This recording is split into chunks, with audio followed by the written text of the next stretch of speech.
तेजस्वी सम्मान खोजते नहीं गोत्र बतला के, पाते हैं जग में प्रशस्ति अपना कर्तव्य दिखला के। हीन मूल की ओर देख जग गलत कहे या ठीक, वीर खींच कर ही रहते हैं इतिहासों पे लीक। मैं संजीव वरुण कुमार आपका स्वागत करता हूं और आज मैं हूं गाज़ीपुर से लगभग 30 किलोमीटर की दूरी पर सैदपुर तहसील से उत्तर पूर्व की दिशा में 8 किलोमीटर एक जगह पड़ता है सैदपुर भीतरी। सैदपुर भीतरी क्यों प्रसिद्ध है वो जानने के लिए हम यहाँ हैं और मैं ख़ास तौर पर धन्यवाद करना चाहूँगा पर्यटन विभाग गाज़ीपुर का, जिन्होंने दिलचस्पी दिखाई है कि गाज़ीपुर में ऐसी कौन सी जगह है जो पर्यटक स्थल के रूप में विकसित किया जा सकता है। अगर आप मेरे पीछे देखें तो कुछ ध्वंसावशेष दिखेंगे आपको। इस तरफ अगर आप देखें तो आपको एक स्तंभ दिखेगा, ये विजय स्तंभ है स्कंदगुप्त का। क्यों बनवाया स्कंदगुप्त ने यहाँ, उसकी जानकारी लेंगे और अंदर चलेंगे, देखेंगे कि क्या है ये ध्वंसावशेष। आइए चलिए हमारे साथ। स्कंदगुप्त भारतवर्ष का महान प्रतापी राजा, जिन्होंने हूणों से टक्कर ली, वो हूण जिन्हें चीनी लोग ह्यून यू के नाम से जाना करते थे। हूण तिब्बत की एक प्रजाति हुआ करती थी। हूण निकले तिब्बत से, पहुँचे वो इटली, जर्मनी, यूरोप और वहाँ पहुँचने के बाद उन्होंने सभ्यता ही नष्ट कर डाली। उनका एकमात्र उद्देश्य होता था कि वो जहाँ जाते थे बर्बर तरीके से लोगों की हत्याएं करते थे, लूटपाट करते थे, यहाँ तक कि छोटे बच्चे और स्त्रियों को भी नहीं छोड़ते थे। वो हूण जब भारत की तरफ आए तो भारत के एक महान प्रतापी राजा स्कंदगुप्त ने उनसे लोहा लिया, उन्हें परास्त किया और खदेड़ दिया। भयंकर युद्ध हुआ और स्कंदगुप्त जब अपनी राजधानी की तरफ लौट रहे थे तो रास्ते में ये जगह पड़ी सैदपुर भीतरी के नाम से, जिसे हम जानते हैं। ये जो खंडहर आप मेरे आसपास देख रहे हैं, ये तत्कालीन मंदिर हुआ करता था जिसे स्कंदगुप्त ने बनवाया। और अगर आप इस तरफ देखें तो एक विजय स्तंभ है जो फिलहाल खंडित अवस्था में है। और अगर आप ये देखें तो इसे कहा जाता है ये विष्णु जी की मूर्ति थी जिसे स्कंदगुप्त ने बनवाया था। ये ऐतिहासिक जगह है गाज़ीपुर के लिए। और स्कंदगुप्त ने जब ये मंदिर का निर्माण कराया तो गांव के लोगों को ही देखरेख के लिए दे दिया था और उसके बाद वो यहाँ से चले गए। कहा यह भी जाता है कि स्कंदगुप्त ने जब युद्ध किया था, आने के बाद इस रास्ते पर वो यहाँ ज़मीन पर भी सोए थे। तो ये पुण्य भूमि है, प्रतापी भूमि है, जहाँ स्कंदगुप्त जैसे महान प्रतापी राजा आए और यहाँ मंदिर का निर्माण किया। और अभी हम आ चुके हैं गाज़ीपुर मुख्यालय से लगभग 2 से 3 किलोमीटर की दूरी पर। यानी जो लोग गाज़ीपुर के हैं, अगर उन्होंने पीजी कॉलेज देखा है तो उससे लगभग 200 से 300 मीटर की दूरी पर लॉर्ड कॉर्नवालिस का मकबरा है। बता दूं मैं लॉर्ड कॉर्नवालिस के बारे में कि आप हिंदुस्तान के गवर्नर जनरल रहे। जन्म हुआ था लंदन में 1738 में और मृत्यु हुई थी 1805 गाज़ीपुर में। गाज़ीपुर में कठौत एक गाँव है गंगा जी के किनारे, वहीं मृत्यु हुई थी। तो बने रहिए, मैं आगे चलता हूँ और हम उस तरफ से देखेंगे कि क्या है लॉर्ड कॉर्नवालिस का। गेट से प्रवेश करने के बाद अब हम उस जगह पर आ चुके हैं जहाँ पर लॉर्ड कॉर्नवालिस का मकबरा है। मकबरे की खूबसूरती के बारे में बता दूं मैं, 12 बड़े बड़े विशालकाय खंभे, 5-5 गज की मोटाई है जिनकी, और 40 फुट ऊंचा ये ऊंचाई है इन खंभों के सहारे जो टिका हुआ है लॉर्ड कॉर्नवालिस का मकबरा, जो आप देख सकते हैं इस तरफ। इस पर कुछ जानकारियाँ भी दी गई हैं जिस पर भी हम चर्चा कर लेंगे। अगर आप इस तरफ से देखें प्रवेश की तरफ से तो अंग्रेजी भाषा में लिखा हुआ है लॉर्ड मार्कस कॉर्नवालिस के बारे में।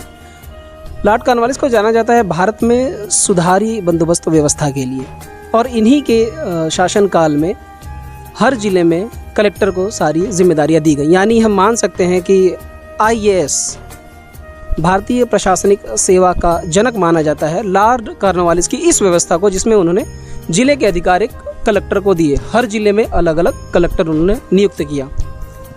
आज हमें गाज़ीपुर से लगभग 6 किलोमीटर की दूरी पर स्थित कुर्था गांव में। कुर्था गांव फिलहाल एक धाम के रूप में प्रचलित है, क्योंकि यहाँ पर अगर आप देखें तो संत शिरोमणि स्वामी पवहारी बाबा की पावन तपस्थली है ये। हाल ही में यहाँ पर मुख्यमंत्री योगी आदित्यनाथ जी का भी आगमन हुआ था। बाबा के बारे में बता दूं कि जन्म तारीख ज्ञात नहीं है, लेकिन जौनपुर के प्रेमापुर गांव में उनका जन्म हुआ था। और कुछ ही समय बाद वो अपने चाचा जी के साथ यहाँ पर आ गए, यहीं पढ़ाई लिखाई करने लगे। और भी जानकारी अभी बाबा जी की मूर्ति कब यहाँ पे बनी? पिछली बार हम आए थे तो यहाँ मूर्ति नहीं थी। ये मई 30 मई जो निर्माण दिवस होता है, 30 मई को इस बार निर्माण दिवस पौहारी बाबा का मनाया गया था। उसी निर्माण दिवस की तिथि पे इस मूर्ति का अनावरण हुआ। मूर्ति अभी हाल ही में आई, जैसा कि अमित जी ने बताया, गुरु जी ने हमें, कि वियतनाम के पत्थरों से निर्मित है, बनी राजस्थान में है, पत्थर वहाँ से है। दिखा दूं, ये वही जगह है जहाँ पर बाबा ने देह त्याग किया था।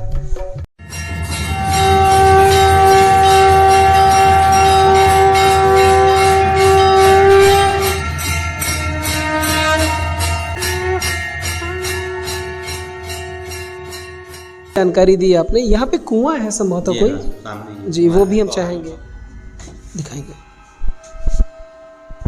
ये एक रात में? जी हाँ, एक रात में इसका।